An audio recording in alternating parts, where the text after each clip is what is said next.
जी बिल्कुल। और जब आपने सबूतों की बात की तो मैं बताऊं आपको कि देखिए ये जरा आप तस्वीर दर्शकों को दिखाना चाहेंगे। 67 एनडीपीएस एक्ट में ये शोभित चक्रवर्ती का बयान है रोहित, जो आज तक के पास मौजूद है। आज तक ने बाकायदा इसका खुलासा किया था और ये शोभित चक्रवर्ती का हमारे पास बयान जो मौजूद है रोहित, इस बयान के मुताबिक शोभित चक्रवर्ती ने बहुत बड़े बड़े खुलासे किए हैं और अपने भाई के ही कहीं न कहीं कबूलनामे में 67 एनडीपीएस एक्ट के तहत जो कबूलनामा था, उसी कबूलनामे में रिया चक्रवर्ती भी फंसती नजर आई।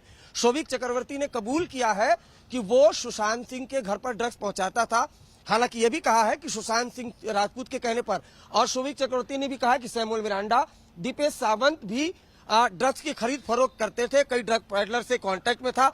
लेकिन जो सबसे बड़ा खुलासा जिससे रिया फंसती नजर आई वो ये कि कई बार रिया चक्रवर्ती के कहने पर ड्रग्स आया और उनके क्रेडिट कार्ड से पेमेंट हुआ है। तो इस तरीके से ड्रग पैडलर, शोभित चक्रवर्ती, रिया चक्रवर्ती सभी को गिरफ्तार करके नारकोटिक्स कंट्रोल ब्यूरो ने बाकायदा एक मजबूत केस तैयार किया, सिंडिकेट तैयार किया, सिंडिकेट की तरह दर्शाया कि ये पूरा सिंडिकेट की तरह काम करता था, जिसमें रिया भी एक फैसिलिटेटर के तौर पर काम कर रही थी। और शायद यही वजह है कि 27A लगाया गया, जो इस केस में रिया चक्रवर्ती के गले की फांस बन गया है और उनकी जमानत अर्जी बार बार खारिज हो रही है।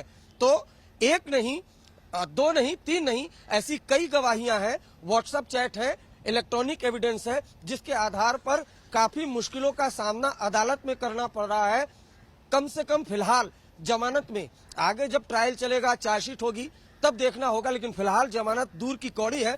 शायद यही वजह है कि अब जो इसके बाद का जो विकल्प है वो है हाईकोर्ट का विकल्प। रोहित। ठीक।